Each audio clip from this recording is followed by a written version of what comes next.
वालेकुम, रमजान मुबारक आप सबको मेरी तरफ से। शनाज ब्लॉग में आप सबका स्वागत है। कैसे हैं आप सब लोग? उम्मीद करती हूँ आप सब लोग बहुत अच्छे से होंगे।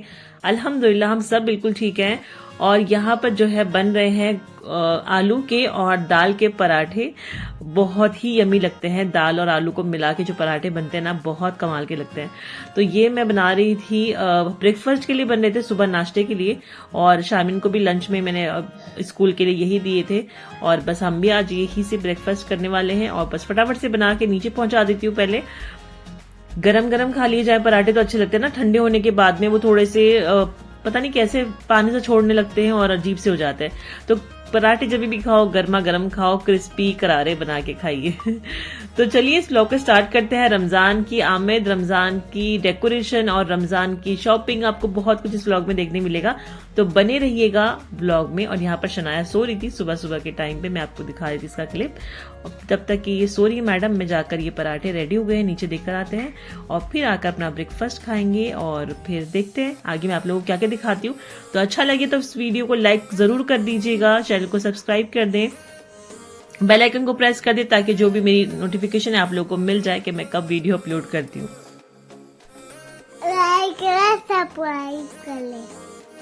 मैं वॉइस ओवर करी और शनाया मेरे पास ही बैठी है मैडम, और वो भी कह रही है कि लाइक करे सब्सक्राइब करे।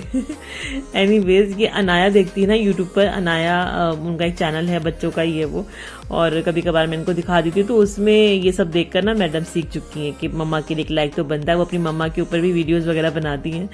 तो इस वजह से शनाया की वो फेवरेट है। कोई कार्टून वगैरह कुछ इसको पसंद नहीं, सिर्फ अनाया पसंद है। वो ये अनाया ही देखती है और उसी से सीखती रहती जो भी चीजें देखती है। तो यहाँ पर मम्मी किचन में थी सुबह सुबह और बहुत खुश हो गई गरम गरम पराठे देख के।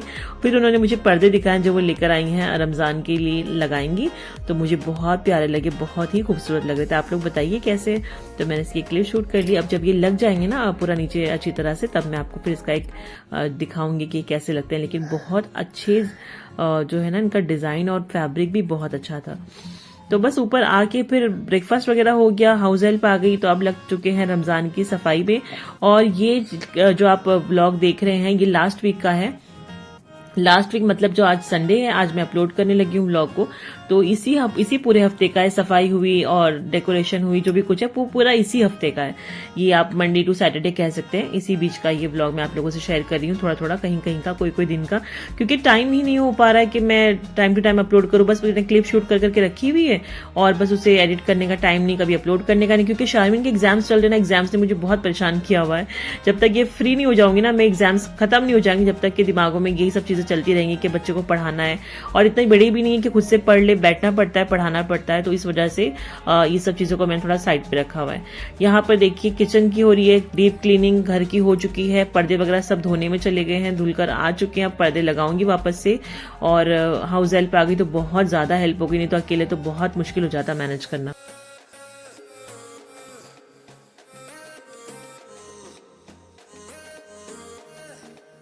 रमजानों में डीप क्लीनिंग बहुत जरूरी होती है। वैसे भी हर 15 दिन बाद डीप क्लीनिंग तो होती ही है घर की, लेकिन रमजानों में तो सफाई करने का जज्बा ही एक अलग होता है रमजान आने से पहले।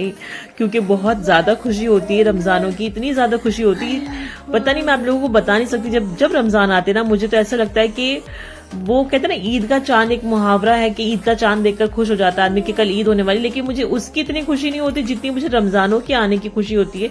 जेन्युइनली मुझे ईद की इतनी खुशी नहीं होती जितनी मुझे पूरे रमजान की होती है। जब रमजान की चांद रात होती है ना, तब तो बस क्या ही मैं आप लोगों को बताऊं, इतनी ज्यादा मुझे खुशी होती है कि ऐसा लगता है कि पूरे घर को मैं पता नहीं किस तरीके से सजा दूं।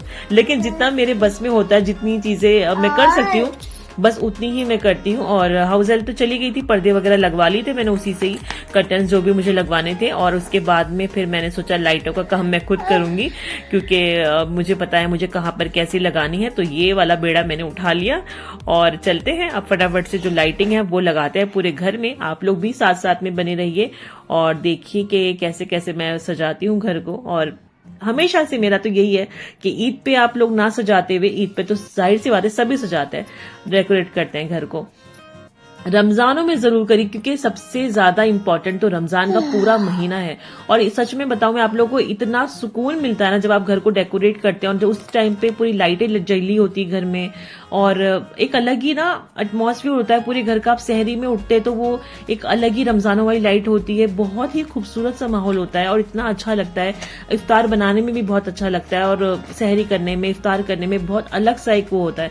वैसे भी रमजानों की तो बरकत ही अलग है, और ये तो है ही महीना जो है ना बरकतों वाला महीना है, तो इसमें तो सुकून, एक अलग ही सुकून होता है दिलों में। तो यहाँ पर देखिए ऊपर का भी सब कुछ ऑलमोस्ट डन हो गया है, और ये नीचे मम्मी ने भी अपना जो है पर्दे वगैरह बहुत अच्छे से लगा लिए। तो मैं यहाँ का भी मैंने सोचा एक क्लिप आप लोगों को दिखा दूं शूट करके। मम्मी के भी पर्दे मुझे बहुत अच्छे लग रहे हैं, देखिए इस नजदीक से डिजाइनिंग, और इनके पर्दे के जो है ना कलर्स और एम्ब्रॉयडरी वगैरह बहुत अच्छी लग रही थी। बस फिर ऊपर आ गए, और आ गया था पिज्जा। थोड़ा सा हमने सोचा कि पिज्जा पार्टी करते हैं। चाचू लेकर आए थे शारमीन के, और फिर शारमीन स्कूल से जब आई ना तो ये रास्ते में से ही दोनों लेकर आए थे पिज्जा। तो हमने क्योंकि सफाई में लगे हुए थे, आज बहुत ज्यादा काम बढ़ा हुआ था, सब कुछ करना था, लाइटें लगानी थी, सब कुछ करना था। तो फिर ये हुआ कि चलो ठीक है पिज्जा खा लेते। वैसे भी बहुत सारे थे, 3 बॉक्स तो ऊपर आए थे, बाकी 3-4 नीचे थे। तो मम्मी ने कहा कि अभी जो भी है तुम अपना इसी से ही एंजॉय करो, पेस्ट्री है, पिज्जा है, और भी बहुत कुछ उन्होंने भेज दिया था कि ये सब खा लो, और फिर शाम को फिर वापस काम में लगना है। क्योंकि एक बार काम करने लग जाओ ना, ये सब सफाई की चीजों में लग जाता है ना जब इंसान, तो फिर खाने पीने को ना, अगर फिर सफाई छोड़कर फिर खाने पीने में लगो तो सफाई रह जाती है, और सफाई करने लगो तो फिर खाना पीना रह जाता है। तो इस वजह से मम्मी ने कहा कि कोई नहीं, बाहर से आई गया अब इतना सब कुछ, तो कुछ बनाने की जरूरत है नहीं, अपना इसी को खा लो, और फिर बाद में अपना शाम को देखेंगे, बना लेंगे जब कुछ बनाना होगा। तो बस अभी तो बच्चों की पेस्ट्री, और जब से बच्चे दिल्ली आए इनकी पेस्ट्री तो बहुत ज्यादा, वो कहते हैं ना बहुत ज्यादा ही हो गई है। मुझे तो फिक्र होने लगी कि इतनी ज्यादा पेस्ट्री लोग खा रहे हैं। लेकिन अब तो ये है कि हाँ, अभी ये वाली जो है ना काफी, आई थिंक 10 दिन के बाद आई, नहीं तो रोज, नहीं तो अल्टरनेट डेज पे पेस्ट्री आ ही रही है, मोमोज आ ही रहे हैं। लेकिन यहाँ पर अभी जो है ना आई थिंक 10 से 12 दिन के बाद में पेस्ट्री और मोमोज आए हैं। तो बस फटाफट से अब हम खाएंगे, फिर वापस काम पे लगेंगे। और अभी थोड़ा थोड़ा बाकी है, सफाई हो चुकी है, बस अभी मुझे थोड़ी सी लाइटिंग करनी है, वो भी करेंगे।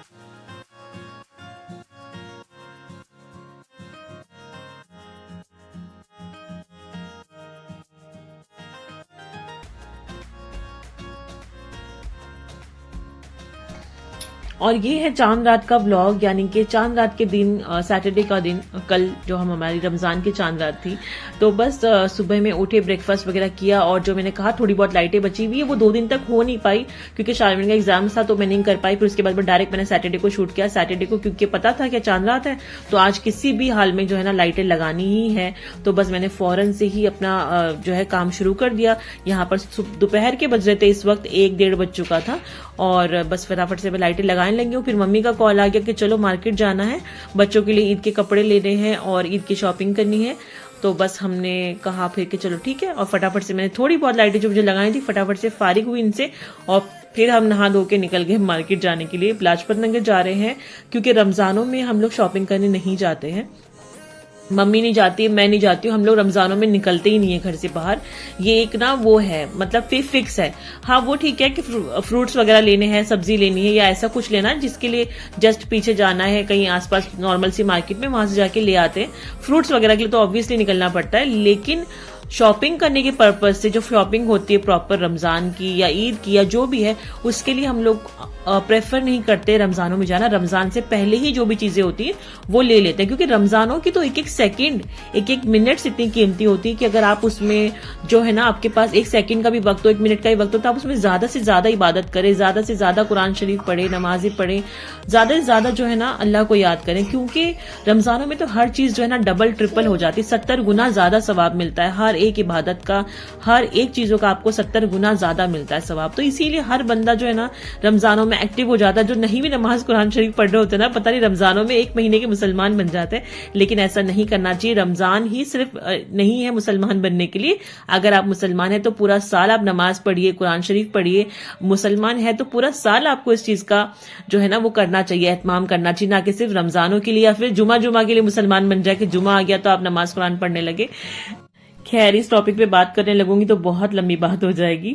यहाँ पर हम पहुंच गए मार्केट और बच्चों के लिए लेनी थी। इस मर्तबा बच्चों की जिद थी कि हमें फ्रॉक लेनी है, गाउन लेने हैं, जो लंबे लंबे से नहीं होते गाउन बच्चे, क्योंकि मैंने अपने बच्चों को कभी फ्रॉक नहीं पहनाई है।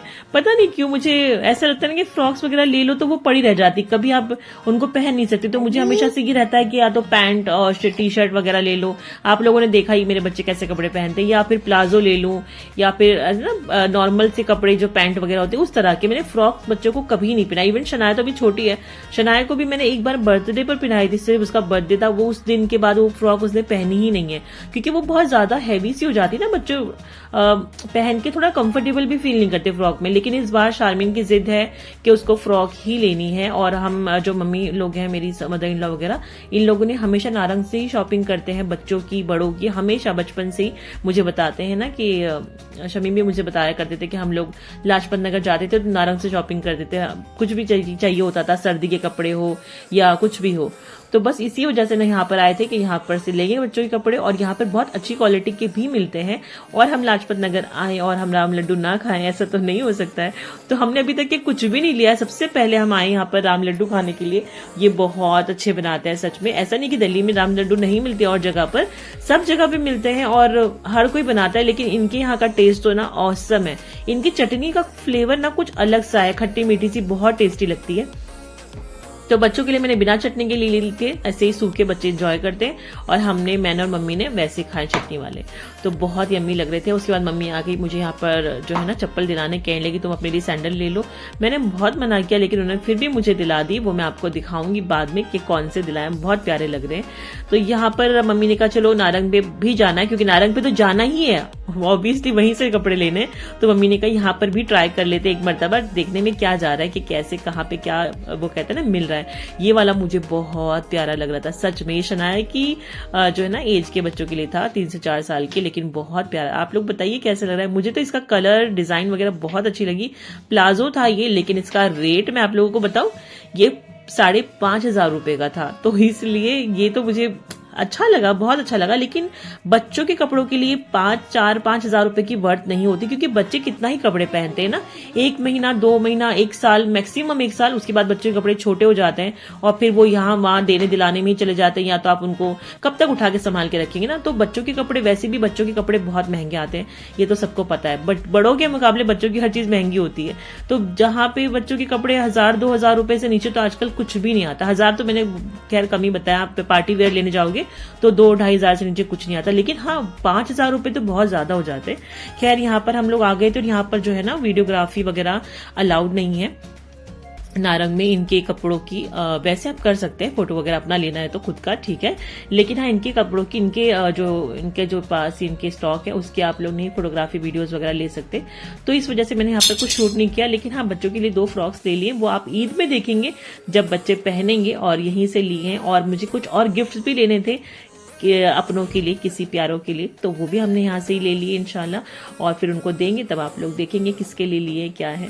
तो चलिए फटाफट से शॉपिंग हो गई। और हम लोगों को ये भी डर लगा हुआ था, क्योंकि अब मगरिब का टाइम ना बिल्कुल होने वाला था और हमें चांद देखना था बहुत ज्यादा। मुझे ऐसा लग रहा था कि चांद ना मिस हो जाए। हम फौरन बस एकदम ऐसे लगे हुए थे कि फौरन से यहाँ से निकले। एक तो ऑटो नहीं मिल रही थी, एक तो क्योंकि कोई कार चला के लाने वाला नहीं था, तो हम लोग ऑटो से आए थे। अब तो ये था कि फटाफट से ऑटो मिले, हम घर पहुंचे और हमें चांद देखना, क्योंकि चांद देखकर दुआ मांगते हैं ना, उसका एक अलग ही जो कहते हैं ना सुकून मिलता है। जब आप चांद को देखते हैं अपनी नजरों के सामने और दुआ मांगते हैं ना, वो बहुत बहुत ही अलग चीज होती है वो। तो हम तो चांद देख नहीं पाए, घर नहीं पहुंच पाए थे, तो रास्ते में ही थे। तब शमीम की वीडियो कॉल आ गई मेरे हस्बैंड की, और उन्होंने मुझे वीडियो कॉल से चांद दिखाया। इतना माशाल्लाह खूबसूरत था, बिल्कुल साफ दिखाई दे रहा था। इतना तो शायद हमें करीब से भी नहीं दिखता जितना हमें वीडियो कॉल में साफ दिखाई दे रहा था। बस फिर फटाफट से हम घर पहुंचे, और मगरिब और इशा के बीच में हमें सूरह फतह पढ़नी होती है चांद देखने के बाद 3 मरतबा, तो फौरन से वो पढ़ी। उसके बाद में आप अब ये देखेंगे जो डेकोरेशन मैंने करी है वो देखिएगा, एंजॉय करिए, और दुआ में बहुत बहुत याद रखिए। इंशाल्लाह आगे पूरी डेकोरेशन है, और आप लोग देख के मुझे जरूर कमेंट करके बताइएगा आप लोगों को कैसी लगी। थोड़ी बहुत करी है मैंने, ज्यादा नहीं करी है, तो आप लोग इसको पढ़ के समझ सकते हैं मैंने क्या लिखा है यहाँ पर। और इंशाल्लाह फिर मैं आपसे मिलूंगी नेक्स्ट व्लॉग में, और आगे पूरी डेकोरेशन ही है, तो इसलिए आप लोग प्लीज पूरी देख के जाइएगा, प्लीज पूरी देखकर जरूर जाइएगा वीडियो। और अच्छी लगे तो लाइक जरूर कर दीजिएगा, चैनल को सब्सक्राइब कर दीजिएगा, दुआ में बहुत बहुत याद रखिएगा। टेक केयर, अल्लाह हाफिज।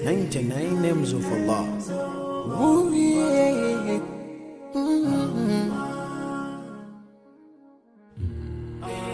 Ar-Rahman, Ar-Rahim, Al-Malik, Al-Quddus, As-Salam, Al-Mu'min, Al-Muhaymin, Al-Aziz, Al-Jabbar, Al-Mutakabbir, Al-Khaliq, Al-Bari,